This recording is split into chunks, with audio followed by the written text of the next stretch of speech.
Olá, como que vamos, companheiros do Aprendiz do Evangelho? Vocês estão bem? Esperamos que sim. Então, embora vocês vão ver que na parte B eu tenha falado da gravação da Renata, a nossa amiga, ela está um pouco adoentada, ela está se tratando, ela está de repouso. Embora a preocupação com a Covid, ela já fez exame e deu negativo, tá bom? Mas ela está agora indo ao médico para pesquisar o que ela tem, tá bom? Então, coloquemos ela em nossas preces e nossas vibrações. E assim, então hoje nós vamos ver a 17ª aula agora, a parte A, e depois na sequência eu já tenho gravado também a parte B, ok? Então nessa parte A nós vamos falar ainda, dar continuidade ao Sermão da Montanha, no capítulo de Mateus, aqui no capítulo 6, nos versículos de 16 a 18, né? Que trata sobre a sinceridade do jejum. E aqui nesse trecho Jesus fala: quando jejuardes, não tomeis um ar sombrio como fazem os hipócritas, pois eles desfiguram seu rosto para que seu jejum seja percebido pelos homens. Em verdade vos digo, já receberam a sua recompensa. Tu, porém, quando jejuares, unge a tua cabeça e lava teu rosto, para que os homens não percebam que estás jejuando, mas apenas teu pai que está lá no segredo, e teu pai que vê no segredo te recompensará. Mais ou menos como na oração, como na prece, né? Jesus ele nos dá a instrução de que a ostentação, para que as pessoas, os homens, reconheçam essa nossa característica de estarmos fazendo a coisa certa, de orando, de estarmos jejuando, né? E o jejum, não sei se ainda é, eu acho que sim, numa prática entre os judeus, né? ele, ele tem uma característica que para nós hoje, no mundo cristão, ele não é necessário, ok? Nós temos diversas passagens no Evangelho segundo o Espiritismo, inclusive, né? Onde a espiritualidade maior nos conclama a jejuarmos dos nossos defeitos, a jejuarmos das nossas imperfeições, e de que o jejum pelo jejum em si, sacrificando o nosso organismo, não nos traz benefício nenhum. Se por acaso o jejum trouxer um benefício para outros, então sim, aí ele é mais meritório, né? Não pelo jejum em si, mas pela prática do bem, mas pela prática do auxílio aos nossos semelhantes, ok? Então, da mesma forma como na oração, Jesus nos avisa de que já estaremos sendo recompensados se nós buscamos com a nossa aparência de prece ou de o semblante abatido pelo jejum, né? Se buscamos o reconhecimento dos homens que estamos fazendo estes atos, aí nós já estamos recebendo a nossa própria recompensa, sem haver, nesse caso, um compromisso de Deus, nosso Pai, com essa nossa postura. Então, nós aí, na realidade, quando nos utilizamos destas práticas hipócritas, né, nós não estamos, pelo preceito das leis, inclusive judaicas, né, estarmos fazendo algo em benefício de alguém, e mesmo que por crença que o jejum nos beneficiaria, nós estamos fazendo tão somente para que os outros vejam, né? Uma vez isto, pronto, acabou a relação de recompensa a qual o ser que assim procede hipocritamente esteja vivenciando esta situação, ok? Então, neste sentido, todo sacrifício que nós fazemos por nós mesmos, para nós mesmos e para reconhecimento dos outros, ele se perde em si mesmo pois que não há benefícios para as outras e também a nossa intenção não é a de ajudar os nossos semelhantes, não é, na realidade, a da prática do bem, né? Mais adiante no nosso livro, né, aqui até para detalhar, como vocês já devem ter lido, né, há algum mérito em jejuar? As questões referentes ao jejum nos remetem a outra. Desde que Jesus disse, bem-aventurados os aflitos, há mérito em procurar as aflições, agravando as provas por meios de sofrimentos voluntários. A questão 721 de O Livro dos Espíritos esclarece que a vida de mortificação dos devotos e místicos, praticada desde a antiguidade e entre os diferentes povos, é meritória somente no sentido de renegar-se a si mesmo e trabalhar para os outros conforme a caridade cristã. Então, nesse sentido, toda mortificação que fazemos ao nosso espírito, ao nosso corpo, desde que voltada para o bem dos outros e não tendo a intenção de buscar a recompensa dos homens, como no caso do óbolo da viúva, que ela deposita escondidamente aquelas 2 moedinhas, enquanto os outros ostentavam a riqueza que colocavam no gasafilácio, né? Então, esta teria merecimento, mas contrariamente a isso, não há o porquê, né? Nas questões 726 e 727 de O Livro dos Espíritos, diz o seguinte, que visitem o indigente, consolem o que chora, trabalhem pelo bem que está enfermo, sofrem privações para o alívio dos infelizes, e então sua vida será útil e agradável a Deus. Quando nos sofrimentos voluntários a que se sujeita o homem não tem vista senão a si mesmo, trata-se de egoísmo. Quando alguém sofre pelos outros, pratica a caridade, são estes o preceito do Cristo. Fustigai o vosso espírito e não o vosso corpo. Mortificai o vosso orgulho, sufocai o vosso egoísmo, que se assemelha a uma serpente a vos devorar o coração, e fareis mais pelo vosso adiantamento do que por meio de rigores, que não mais pertence a este século. Então, toda fustigação que fazemos ao nosso corpo, sem um fim útil a outrem, ela não tem nenhum mérito e ela não nos recompensa de forma alguma. Então, eu acho que essa postura hoje, os cristãos que entendem e compreendem o Evangelho de Jesus e o praticam, né, ela é clara, não deixa dúvidas, ok? E ainda no Evangelho segundo o Espiritismo, no capítulo 5, dos bem-aventurados os aflitos, um anjo da guarda que manda sua mensagem diz o seguinte: devemos nos contentar com as provas que Deus nos manda, aceitando-as sem queixas e com fé.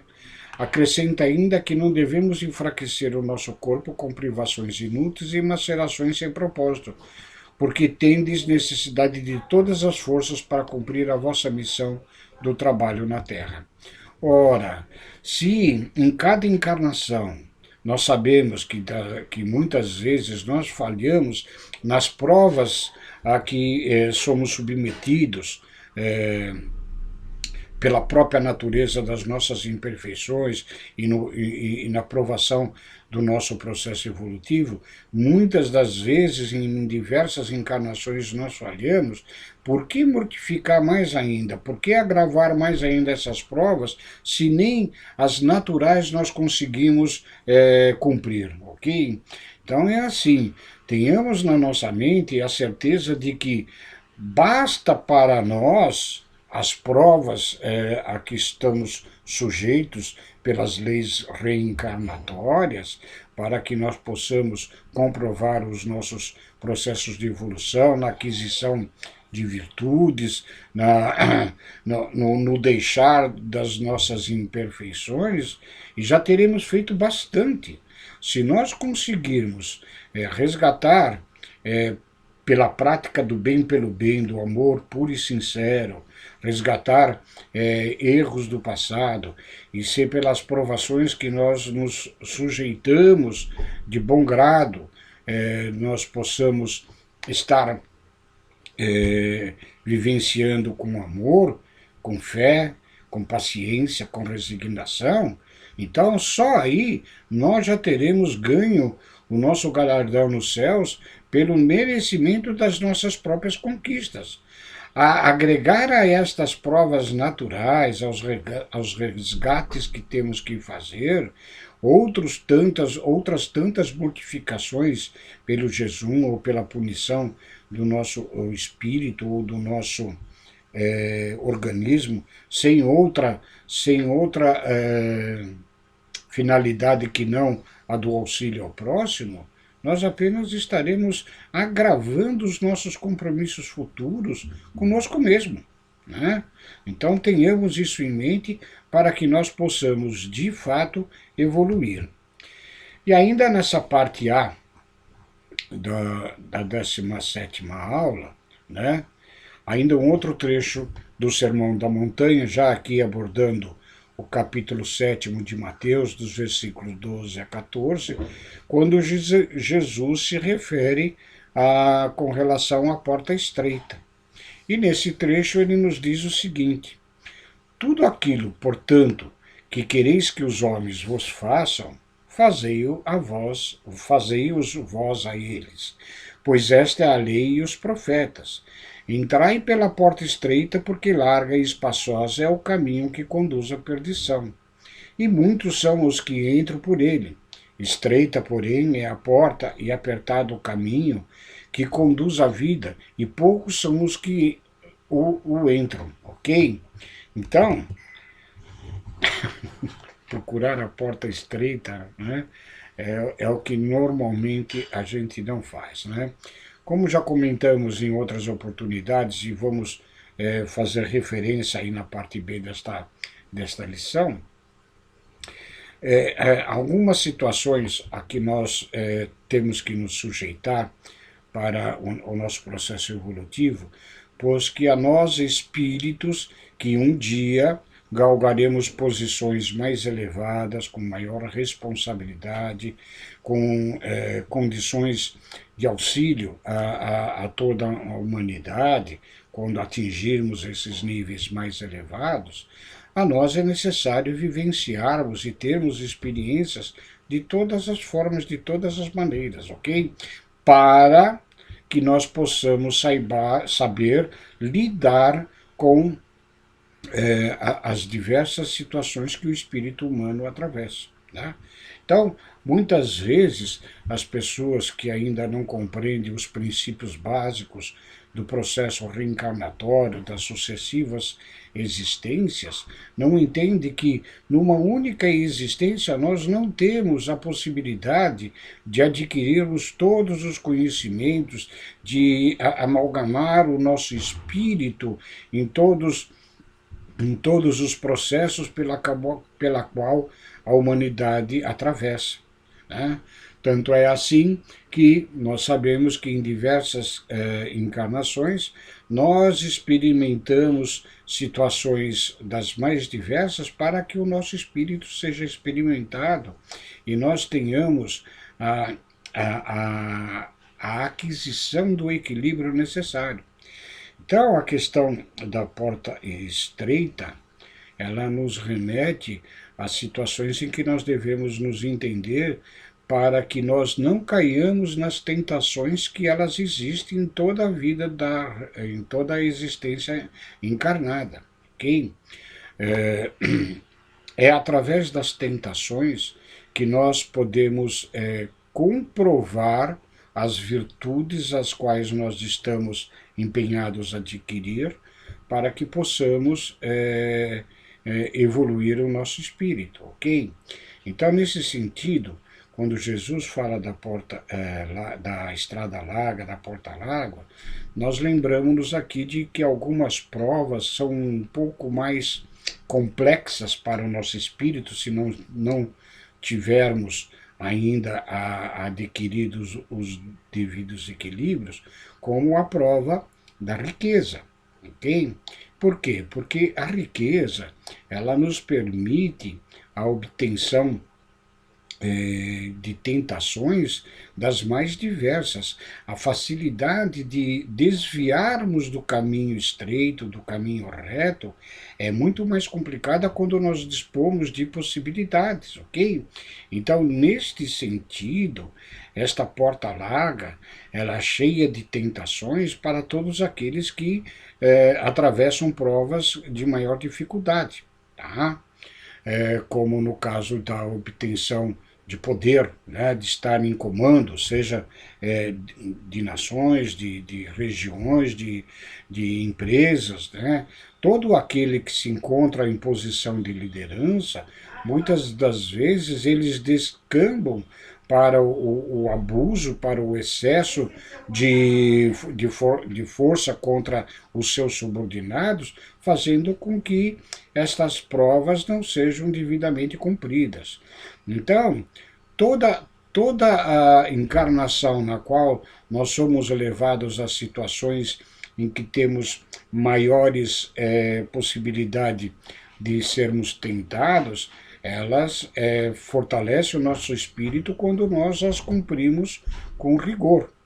Caso contrário, nós agravamos muitas das vezes os nossos débitos e, quiçá, nos perdemos na encarnação toda, fazendo com que o nosso processo de evolução se estacione, ok? Evidentemente que a gente coloca a questão da riqueza, do poder, da beleza física, inclusive, né, como uma das provas que causam maiores tentações, maiores facilidade para percorrer a estrada larga, entrar pela porta larga, quando que pela porta estreita nos parece que fica mais difícil. Mas outras provas, igualmente, do nosso comportamento humano, também não são fáceis de serem obtidas. Muitas das vezes nós, exatamente nessas encarnações que falhamos, pelo orgulho, pelo egoísmo, né, passamos a ter provas para testar o nosso processo de humildade. Então nós temos encarnações sem grandes poderes ou sem poder nenhum, apenas nos sujeitando à subordinalidade, nos sujeitamos a condições de vida mais simples, mais humildes, e às vezes com grandes necessidades, e muitas das vezes, nessas mesmas encarnações, nós falhamos ainda pelo excesso do orgulho, pelo excesso do egoísmo. Embora em condições simples e humildes para aprendermos a humildade, o nosso orgulho faz com que nós traiamos os nossos compromissos assumidos no plano espiritual. Então tenhamos sempre na nossa existência de que todas as dificuldades que aparentemente nós assim a encaramos, né, elas são para testar a nossa existência, para testar a nossa capacidade de superar as dificuldades e trilhar o caminho reto, com fé, com confiança, com segurança. Né? Então, as tentações sempre vão surgir no nosso caminho, quando nós precisamos evoluir. Imaginem vocês que uma pessoa que em determinada existência, vamos falar não do vício, mas não de defeito, mas de vício, e ela foi uma pessoa alcoólatra em uma determinada encarnação. E isso ficou ainda impregnado no seu perispírito, ok? Quando ela se desperta espiritualmente para a necessidade de eliminar esse vício, para eliminar essa tendência ao consumo excessivo e abusivo do álcool, ela vai se preparar no plano espiritual e planejar a sua próxima encarnação com bases de comprovar que de fato ela está preparada a eliminar esse vício do seu perispírito e do seu organismo. Então a tentação vai surgir quando é encarnada na forma de ela estar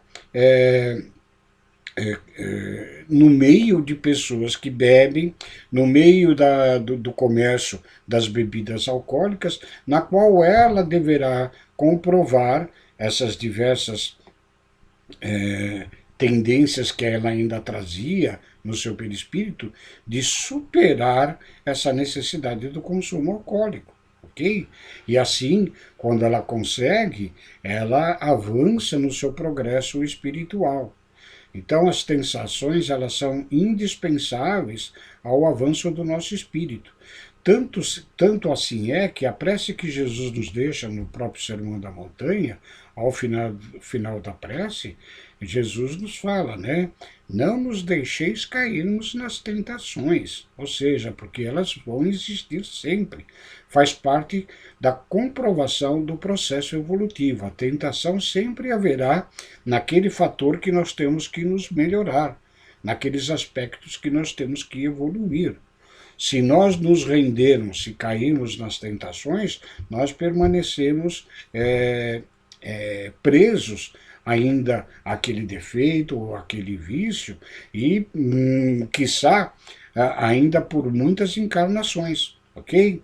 Então tenhamos na nossa existência essa ideia firme em nossos espíritos de toda tentação que nós temos, que possa nos fazer, de alguma forma, trazer o prejuízo para o nosso organismo, para o nosso espírito, para nossas atitudes, seja elas de cunho moral, de cunho pessoal, de cunho físico do organismo, de prejudicar, tenhamos nós a resistência necessária, porque no plano espiritual aprendemos a ter esta resistência, e como diz o dito popular, Deus não manda o frio maior do que o cobertor individual, no sentido de que as provas e as tentações que nós temos que enfrentar nesta existência, nós fomos e estamos preparados.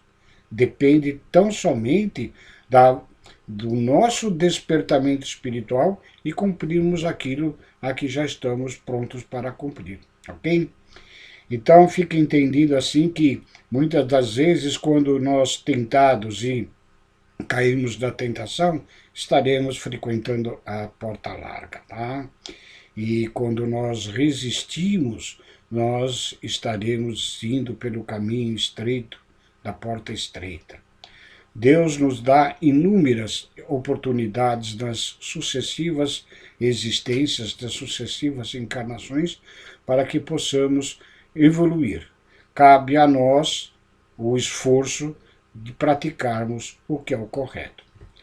Então, com isso, nós terminamos também a parte A, e vocês fiquem com Deus e até a próxima semana, e tomara que a Renata já esteja bem para a próxima semana e estejamos juntos, tá? Um abraço a todos.